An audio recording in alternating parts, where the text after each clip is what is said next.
আর এই বিষয়টা আমাকে খুব পীড়া দিচ্ছে ভিতর থেকে, যেটা আমাদের আচরণ, আমরা যে এত বেশি মানে দাসত্বের একটা ইয়াতে চলে আসছি, মেজাজটা আমাদের দাসত্বের মধ্যে চলে আসছে।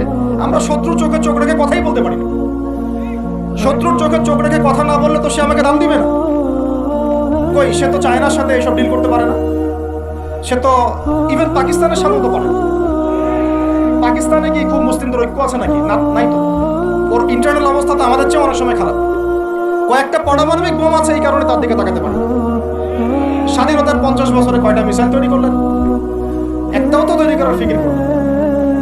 তাহলে বিগত 50 বছরের ইতিহাস যদি আমরা ঘাঁটি, তাহলে দেখব যে যত রকমের মানব রচিত তন্ত্রমন্ত্র আছে, এই তথাকথিত গণতন্ত্রই বলেন, আর এই জাতীয়তাবাদের কথাই বলেন, আর এই তথাকথিত ধর্মনিরপেক্ষতাবাদ, আর এই কমিউনিজম যা আছে সব ফেল করেছে। পশ্চিমা সব মতবাদ এখানে এমনভাবে ফেল করেছে যেটা ইতিহাসে বিরল। তাহলে একটা মাত্র পথ আপনাদের সামনে এখন খোলা আছে, যেই পথ দিয়ে এই সমস্ত সমস্যার সলিউশন আনা সম্ভব। সেই পথটাই হচ্ছে ওই যে লেখা আছে, সিরার আলোকে উম্মার সংকট নিরসন। ওই সিরাতের আলোকে যদি উম্মার সংকট নিরসন করতে না পারি, আর কোনো রাস্তা আমাদের সামনে খোলা। দিন কায়েমের শর্ত 3টা বলেছেন না? 3 নম্বর শর্তটাই হচ্ছে এটা যদি ইবাদত হয়, দিন কায়েম যদি একটা ইবাদত হয়ে থাকে, তাহলে সেই ইবাদত কবুল হবে শুধু একজন ব্যক্তির তরিকা। কার তরিকা? মুহাম্মদ রাসূলুল্লাহ সাল্লাল্লাহু আলাইহি ওয়াসাল্লামের তরিকা। ইবাদত হতে হবে এক আল্লাহর জন্য, হালাল রিজিক থাকতে হবে, এবং তরিকা হতে হবে কার? মুহাম্মদ রাসূলুল্লাহ সাল্লাল্লাহু আলাইহি ওয়াসাল্লাম। তো মুহাম্মদ সাল্লাল্লাহু আলাইহি ওয়াসাল্লামের তরিকাই হচ্ছে সিরাত, যেটার মধ্য দিয়ে আমরা দিন কায়েম করব। আর কোনো রাস্তা খোলা নাই। যত তন্ত্রমন্ত্র নিয়ে আসো, যত তন্ত্রমন্ত্র, এখন তো 4টা-5টা আছে, আরো যদি নতুন কোনো তন্ত্রমন্ত্র নিয়ে আসে, তারপরেও এই জাতির মুক্তির কোনো পথ নাই সিরাত ছাড়া।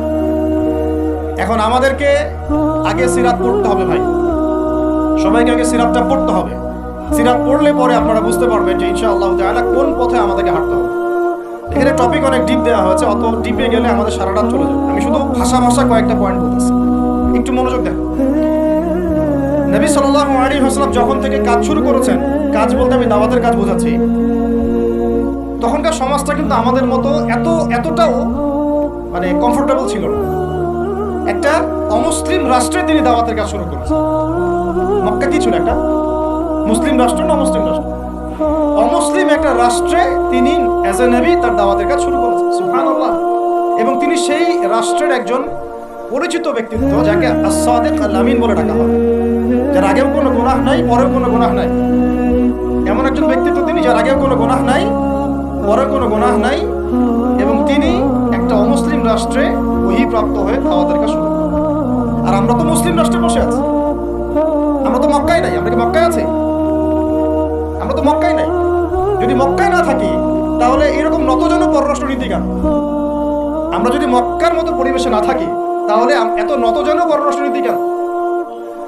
তাহলে ভারতের মধ্যে আমাদের যে মুসলিম ভাইরা আছে, তারা কি করবে? তাহলে ভারতে যে মুসলিম ভাইরা আছে, তারা কি করবে? তারা কি ওদের পা ধরে ইয়ে করবে, সালাম করবে? হিন্দুদের পা ধরে সালাম করবে? বলেন তো। আমরা তো একটা মুসলিম রাষ্ট্রে আছি, তো মুসলিম রাষ্ট্রে থাকতে এত নতজন পররাষ্ট্রনীতি কেন? এত দাসত্বের শৃঙ্খল কেন? তো তিনি দাওয়াতের কাজ শুরু করেছেন প্রথম কি দিয়ে, এটা একটা ফ্যাক্ট। আমরা আসলে আলোচনাগুলো আপনাদের চাইতে তাদের শোনা দরকার, যারা আলোচনা যারা করে। আমি চাই বেশি বেশি তাদের সাথে কনভারসেশন করতে, যারা উম্মাকে নিয়ে ফিকির করেন, দাওয়াতের কাজ করতে চান, বা মুআল্লিম বা আলেম বা হাফেজ, তাদের সাথে কথা বলা দরকার। তাদেরকে আগে বোঝানো দরকার বিষয়। অনেকেই বুঝেন না। অনেকে বায়াবিও দাওয়াতি কাজ করছেন উইদাউট এনি প্ল্যাটফর্ম। অনেকে দাওয়াতি কাজ করছেন উইদাউট এনি কানেকশন উইথ উলামা। আলেমদের সাথে কোনো কানেকশন নাই, দাওয়াতের কাজ করতে আছে, একটা বায়াবিও প্ল্যাটফর্ম ক্রিয়েট করে রাখতেছেন। আমি আপনাদেরকে পুরা পথ পদ্ধতি এখানে গিলায় খাওয়াই দিতে পারবো, কিন্তু বিশ্বাস করেন, গিলে খাওয়ার পরে আপনি কিছু করতে পারবেন। কেন পারবেন না? আপনার কোনো অ্যাসোসিয়েশন নাই, কোনো ফাউন্ডেশন নাই, কোনো সংগঠন নাই, কোনো রাজনৈতিক ক্ষমতা নাই, কোনো রাজনৈতিক দলও নাই, রাজনৈতিক কোনো অ্যাপ্রোচও নাই। কিন্তু একটা সেকুলার রাজনৈতিক দল আপনার চেয়ে ভালো ফিল্ড ওয়ার্ক করতে পারবে, কারণ তার চেইন অফ কমান্ড আছে। আমাদের তাওহীদপন্থীদের কোনো চেইন অফ কমান্ডই নাই। বলে আসতেছি বিগত 5 বছর 10 বছর ধরে একই বয়ান, মাথায় ঢুকে না জিনিসটা। চেইন অফ কমান্ড বলে একটা কিছু আছে, যেখানে একজন আমির নাই, যেখানে একজন ইমারা নাই, একটা আমির নাই, আসামউ ওয়া তাআ নাই, বায়আ নাই, যেখানে শুনলাম, মানলাম, আনুগত্য করলাম, আমির, মামুর, জামা, ইমারা এগুলো নাই, সেখানে তো চেইন অফ কমান্ড আসবে না। তাবলীগ জামাত কাজ করছে না? করছে কিনা? একটা শুরা পর্ষদ আছে না, শুরায়ে নিজামি আছে না, আমির আছে না, কাজ করতেছে, ফলাফল পাচ্ছে মাশাআল্লাহ। জামাত ইসলাম কাজ করছে না? একটা চেইন অফ কমান্ড আছে, প্রত্যেকটা জেলায় জেলায় শাখা আছে, তারা তাদের উপরের লেভেল থেকে কোনো ডিরেকশন আসলে সেটাকে রুট লেভেলে বাস্তবায়ন করছে।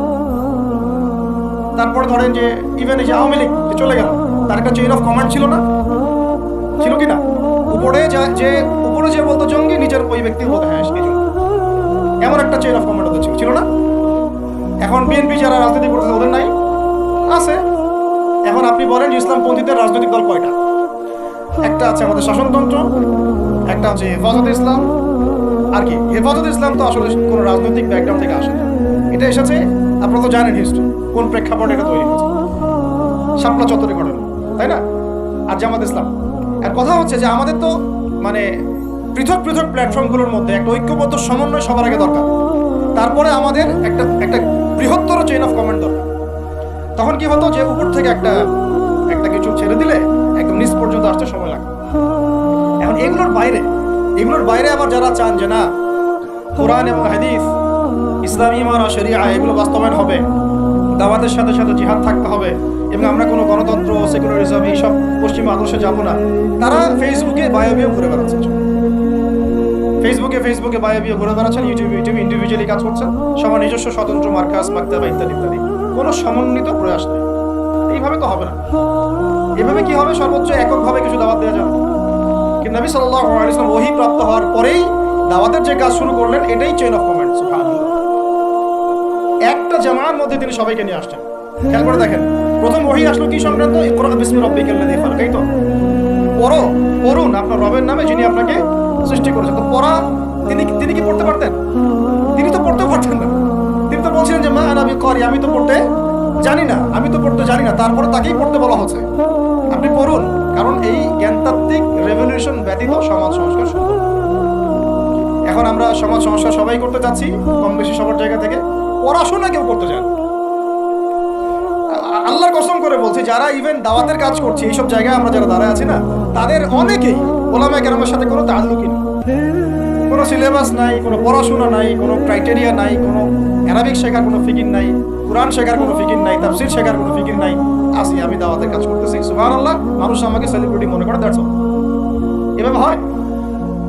এভাবে কি দাওয়াতের কাজ হয়? অথচ নবী সাল্লাল্লাহু আলাইহি ওয়াসাল্লামকে আল্লাহ পাক করতে বলছেন। তাহলে প্রথম দরকার আমাদের জ্ঞানতাত্ত্বিক রেভলিউশন, যেটা বললাম যে বিগত 50 বছরে অলরেডি আমাদের ঘরে ঘরে একজন করে আলেম, একজন করে হাফেজ থাকা উচিত ছিল। এটা বিগত 50 বছরের শিক্ষা সিস্টেমটা এমন ভাবে সাজানো হয়েছিল যেটা একটা ধর্ম নিরপেক্ষ শিক্ষা সিস্টেম। এটা এই যে একটা ছেলে বসে আছে 30 বছর বয়স, ওর তো অধিকার ছিল যে সে এসএসসি, এইচএসসি, অনার্স মাস্টার্স লেভেলে এসে কোরআনের অর্থ করার যোগ্যতা অর্জন, এটা তার রাইটস ছিল। অ্যাজ এ মুসলিম কান্ট্রির একজন সিভিলিয়ান হিসেবে তার রাইটস ছিল এটা, যে আমি একজন মুসলিম কান্ট্রির সিভিলিয়ান, আমার রাইটস আছে স্কুলে গিয়ে কোরআন শেখা, কলেজে গিয়ে কোরআনের তাফসীর শেখা, অনার্স লেভেলে গিয়ে হাদিস পড়তে শেখা, হাদিসের মুতাআলা করা। ইভেন সে মাস্টার্সের পরে ইফতা দেওয়ার মতো যোগ্যতা অর্জন করতে পারতো যদি শিক্ষা সিস্টেমটার মধ্যে সমন্বয় থাকতো। কিচ্ছু করা হয়নি এইসব লেভেলে। 50 বছর ধরে এই জাতিকে শিক্ষার অন্ধকারে রাখা হয়েছে। কওমি মাদ্রাসাগুলো যদি না থাকতো, এই দেশ থেকে ইসলামকে মিটাই ফেলে দিত। এটা বাস্তবতা। শুধু কওমি মাদ্রাসাগুলোর এই মেহনতগুলো যদি না থাকতো, তাহলে অরিজিনাল ইসলামকে তারা মিটাই ফেলে দিত।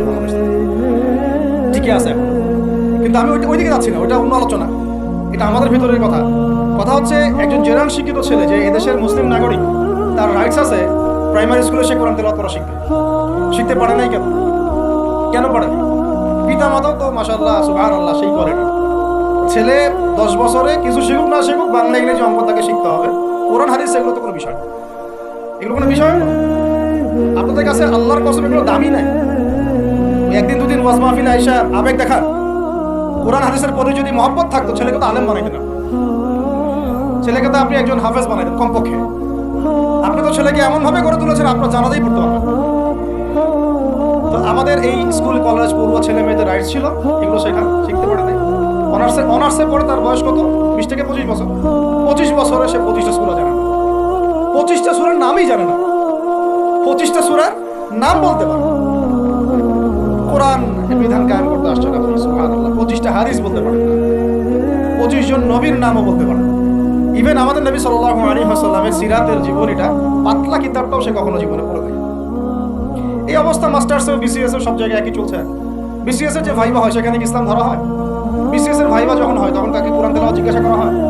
তাহলে আপনি কোরআন তেলাওয়াত করতে পারেন না, রাষ্ট্র চালাবেন কিভাবে? কোরআনের সাথে কোনো তাল্লুক নাই। তার মানে আপনাদের কনসেপ্ট হচ্ছে রাষ্ট্র আলাদা, কোরআন আলাদা। রাষ্ট্র চালাতে কোরআন লাগে, আপনার কনসেপ্ট এটাই। হ্যাঁ, না হলে তো কোরআনটা আপনি আনতেন সিলেবাস, তাফসীর আনতেন, হাদিস আনতেন, সিরাত আনতেন।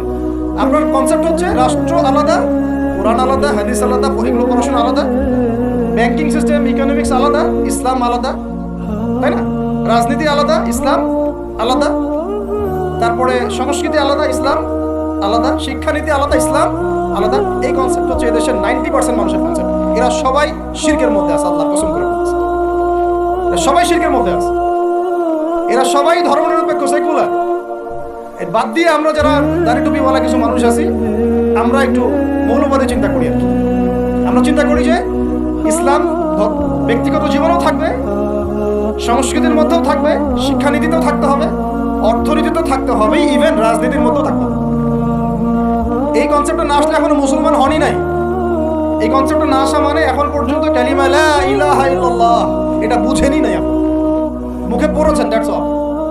এই কারণেই তো লা ইলাহা ইল্লাল্লাহ পড়ার পরেও মোদির পা চাটেন বসে বসে। এই কারণ ওই লা ইলাহা ইল্লাল্লাহ তো আপনাকে ওটা শিখাই নাই যে আপনি এক আল্লাহর সার্বভৌমত্বের স্বীকৃতি দেন নাই। এই হলো সমস্যাগুলো। সমস্যার গোড়ায় অনেক কথা আছে। এখন নবী সাল্লাল্লাহু আলাইহি ওয়াসাল্লাম কিন্তু দাওয়াতের কাজটা, এই যে সিরাতের আলোকে যেটা বলছেন সমাজ সংস্কার এবং দিন প্রতিষ্ঠা এবং সমকালীন সব সংকট দূর করা, এটা শুরু করতে হবে জ্ঞানতাত্ত্বিক রেভলিউশন থেকে। পড়াশোনা করা শুরু করে দেন, আদারওয়াইজ আপনাদের সামনে ধ্বংস ছাড়া কিছু বাকি। কি পড়াশোনা করবেন? অবশ্যই ইসলামিক কারিকুলাম থাকতে হবে। এরপরে আপনি জেনারেল লাইনের পড়াশোনা করেন, কোনো সমস্যা নেই। আর এই পড়াশোনা একা একা করা যাবে না, উস্তাদের সহবত লাগবে, ওলামায়ে কেরামের সহবত লাগবে। আমি তো এটা বলি যে আপনি কারো লেকচার শোনার আগে আপনি আগে চেক করবেন যে তার ওস্তাদ কে, কোথায় সেদিন শেখে, কার কাছ থেকে সেদিন শেখে, কোত্থেকে সেই ইলমগুলো অর্জন করছে, তার লোক কোথায়। আবেগে ভাসলে হবে না এখন। তো পড়াশোনার এখন যে আরো 20 বছর পড়াশোনা না করে আমি কোনো কাজ করতেই পারবো না এমনটাও না, কিন্তু পড়াশোনা আগে শুরু করুন।